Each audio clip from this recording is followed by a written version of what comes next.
큰 스님들의 수행 일화를 통해 불자들이 가야 할 바른 수행의 길을 함께 생각해보고 있습니다. 지대방 산책 시간인데요. 선원일기의 저자이자 서울 상도동 보문사 주지로 계시는 지범 스님 모셨습니다. 스님 안녕하십니까? 반갑습니다. 네. 저희가 지금 성철 스님에 대한 말씀을 계속해서 듣고 있는데요. 그렇죠. 네. 지난 시간에 묘엄 스님 그리고 불필 스님과의 인연에 대해서 쭉 얘기를 해주셨는데요, 스님. 혹시 또 전해주실 그렇죠. 말씀이. 예, 네. 그 불필 스님 어머니 이덕명 여사죠.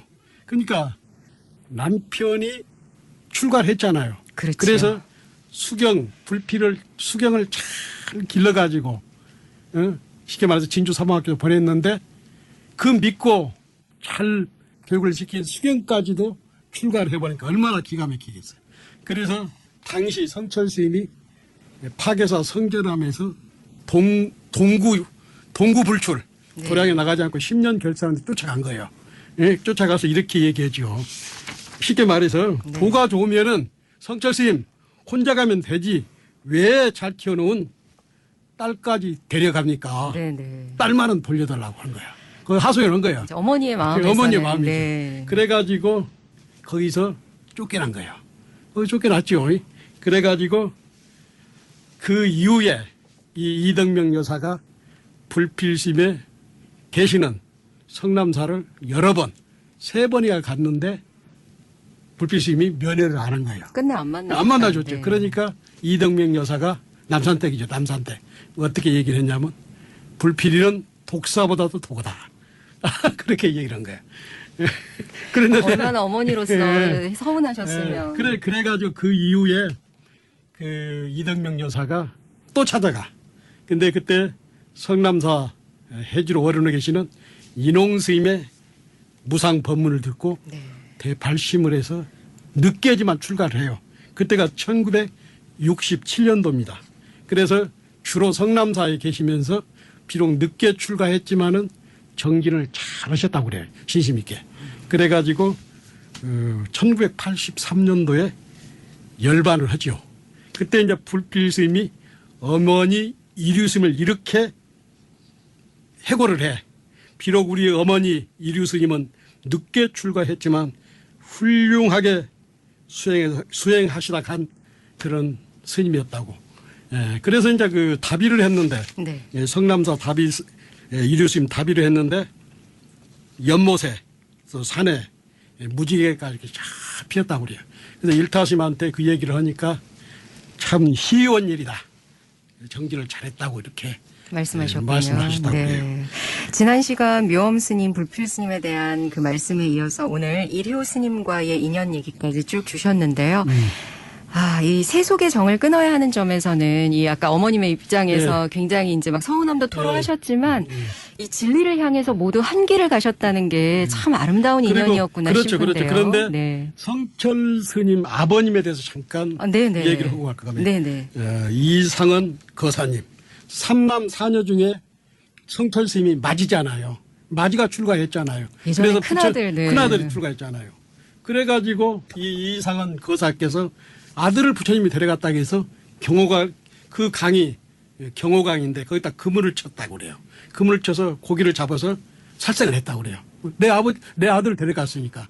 그런데 그 성철 스님 어머니께서 자비심이 많아가지고 모르게 고기가 그물에 걸리면 이것을 다시 이렇게 돌려보내주고. 네. 그래가지고 이제 성철 스님이 천재굴에 계실 때 천재굴이라고 고성에 네네. 천재굴에 계실 때 지가 안 올 것이고 내가 찾아간다고 하면서 20년 만에 부자간에 상봉을 해요.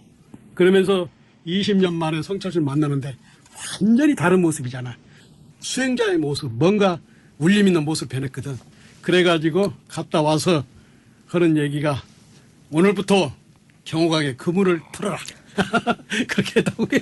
인정하셨네요. 네, 아버님께서도. 네. 근데 이제 성철 스님은 대단한 게 뭐냐면 출가한 이래 60년 동안 단 한 번도 고향에 안 갔습니다. 부모님이 상을 다했을 때도 상자나 인연을 보냈지 본인이 안 갔습니다. 얼마나 여법하게 사는 것을 우리가 미뤄 짐작할 수 있잖아요. 이렇게 수행자로서의 삶은 정말 올곧으셨는데, 예. 또 어떤 분들께서는 좀 매정하신 거 아니냐, 이런 말씀도 하시지만, 실제로 또 주변에서 가까이서 뵌 분들은 굉장히 인간적인 면모를 많이 그러네요. 보셨다면서요. 그 인간적인 면이 이제 잠깐 소개할까 합니다. 네. 그 해인사 쪽에 가면은 마장이라는 마을이 있습니다. 마장이라고 신부라고 위에인데 늘 성철 스님은 그 마을 사람들이 어렵게 힘들게 사니까 가슴 아팠다고 그래. 어느 날 시봉한테 같이 한번 가보자. 가서 마장 마을을 가보니까 실제로 어렵게 살거든. 네. 그래서 이 사람들을 어떻게 하면 도울 수 있나 생각했더니 송아지 10마리를 부산에 있는 천일고속 사장님한테 시봉들이 가서 시주를 하주를 해가지고 그 마을에 송아지 10마리를 사주고 또 그 백년암에 있는 뭐 양발이라든가 속내이라든가 과일 같은 것도 수시로 시자를 시켜서 마을을 돕게 했다고 그래요. 네. 그러면 이제 성철스님 시봉 중에 원안스님이라고 있습니다. 원안. 이 스님은 그 행자생활만 백년암에서 6년인가 7년인가 하고 원소스님이랑 같이 수계를 했는데 그러니까 백년암에서 성철스님을 20년 정도 이렇게 시봉을 한 거야.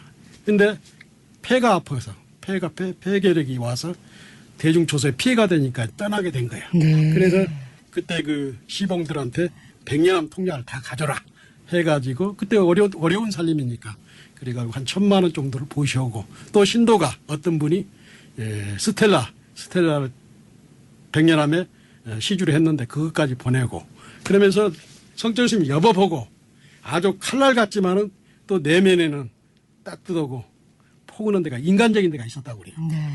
그런데 그 원한 스님이 비록 세속에 나갔지만은 성철 스님 추상 때나 기재 때서 와가지고 성철 스님의 법에 대해서 이렇게 감사하게 생각하고 라고 이 얘기를 원소 스님한테 직접 들었습니다. 그러셨군요. 이렇게 성철 스님께서는 말 그대로 무주상보시를 몸소 실천하셨던 그런 또 일화들을 스님께서 전해주셨는데요. 이제 어느새 이 성철 스님의 마지막 모습을 좀 전해드려야 될 것 같습니다. 그렇죠. 성철 스님의 만년에 임종 직전에 시봉을 원담 스님이라는 수자가 있는데 이 원담 스님은 저도 태백산 각하사에서 살고 해인사에서 살고 봉암사에도 같이 살았는데 정말로 법력이 있고 정제이 뛰어난 스님이라. 그래서 성철 스님이 돌아가기 직전에 몇 개월을 시봉했다고 그래요. 그랬는데 그 일화가 굉장히 유명히 계십니다. 성철 스님이 돌아가기 직전에 굉장히 잠을 많이 주무셨다고 그래요. 혼침에 빠지고. 그래서 그 해인사 유나 수자를 지냈던 언용스님이라고 해인사 수자계 유명한 성철스님 상가가 있습니다. 네. 이분이 성철스님한테 이렇게 곤침에 빠진 것 같으니까 스님 지금 경계는 어떻습니까? 경계가 어떻습니까? 공부의 경계가. 네. 그러니까 갑자기 성철스님이 일어나되 언용스님은 뺨을 돌려버린 거야. 근데 성철스님은 비록 임종이 임박했어도 하두를 놓지 않고 정기를 하신 거예요. 그래서 이제 선문정도나 이런 어록에 보면은 네. 병중일려란 말이 있거든요. 진짜로 공부되는 사람은 병중에 위험에 처했을 때 만년에 하두가 들리냐 안 들리냐 굉장히 중요한데 이런 것만 보더라도 성철 스님은 정말로 생사가 왔다 갔다 생사가 지금 찰나에 있는데도 그 와중에도 하두를 들고 계셨고 네. 그다음에 돌아가시기 그날까지도 새벽 2시에 일어나서 이불을 직접 개고 그 다음에 자선에 계셨다고 이 얘기는 원단스님한테 직접 듣고 또 원용스님이 뺨 맞은 얘기는 우리 수작에 많이 알려진 일화입니다. 그렇군요. 병중일려를 네. 실제로 성철 스님은 그 경계를 뛰어넘었다고 할 수 있죠. 그렇게 또 제자께서 스승님께 그렇게 여쭐 수도 있는 건가요, 스님? 그러니까 수자들이죠. 그러니까 수자는 그 어떤 인간적인 것을 떠나서 법으로 그러니까 성철 스님 일어나되 원용스님 싸다구를 때려버렸다고 그래요.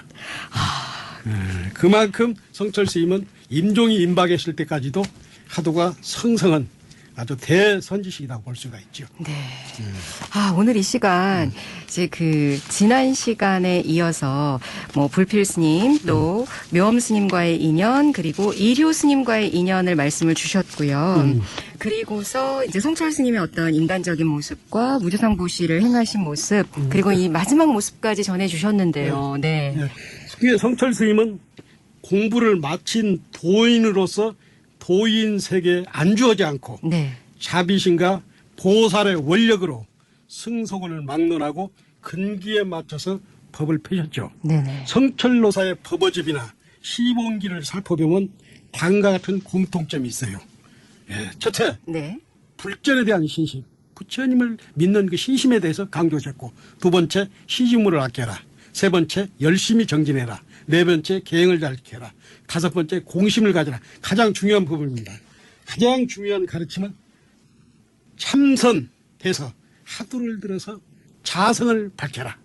성철심이 가장 중요하게 여기신 분이 중요하게 여겼던 분은 참선을 해서 하두를 타파해서 자성을 밝혀라. 이렇게 성철스님은 늘 강조를 해주시죠. 네, 그 강조하신 그 덕목들은 지금 저희도 마음에 새겨야 하지 않나라는 생각도 듭니다, 스님. 네. 그렇게 성철 스님의 이제 가르침을 받은 사람들이 네. 지금 제 방에서 뭐 아까처럼 얘기했던 원담 스님이라든가 원용 스님은 돌아가셨잖아요. 아마도 그 수자하다가 돌아가셨고 원담 스님 같은 분들은 지금도 지리산 길상선사에서 용맹정인하고 네. 또 그뿐 아니라 뭐 성철 스님 제자 또 인연 있는 사람들은 제자답게 성철노사의 제자답게 여법하게 성철 스님의 가르침을 따르고 있어요. 네, 그렇습니다. 이렇게 해서 이제 다음에 한 번 더 성철 스님에 대한 말씀을 청하면 이제 마무리가 되겠습니다. 아, 네. 뭐 할 얘기는 많지만은 네네. 또 이렇게 마무리를 짓고 우리 이제 법정 스님의 삶과 가르침에 대해서 연결하도록 하겠습니다. 제가 지금 스님께서 워낙 열정적으로 말씀을 주셔서 이제 중간에 끊지를 못했는데요. 문자를 주신 우리 청취자 여러분들이 너무 많으셔서 몇 분 예, 소개를 해드리도록 하겠습니다. 8585번님께서 비 오는 날 지범 스님 말씀 듣느라 갓길에 차를 세우고 이렇게 문자를 올립니다. 주옥 같은 스님 말씀 항상 잘 듣고 있습니다. 저는 성철 스님 가족사도 새롭게 알았습니다. 스님 감사합니다 하시면서 오산에서 현욱 아버님이라고 이렇게 스스로를 밝혀주셨네요. 네. 그리고 또 서초에서 불자님 한 분께서 또 역시 보내주셨는데요. 0489번님이십니다. 지범스님, 지난해 선사들의 할 소리 관악산을 울리다 참 감사했습니다. 벌써 1년이 흘렀네요. 상도동 보문사에 인사드리러 가겠습니다. 라고 인사를 남겨주셨고요. 아, 오늘도 이렇게 정말 많은 분들께서 지대방산책 잘 듣고 계신다고 박순선 불자님도 말씀 주셨고 0831번님께서도 성철 스님에 대해서 알면 알수록 존경심이 솟아납니다. 합장 인사 해주셨어요. 스님 정말 주실 말씀이 더 많이 남아있지만 아쉽게도 다음에 한 번 더 청하기로 하면서 오늘은 인사를 드려야 될 것 같습니다. 스님 오늘도 말씀 감사히 잘 들었습니다. 다음 시간에 또 모시겠습니다. 그러도록 하겠습니다. 네.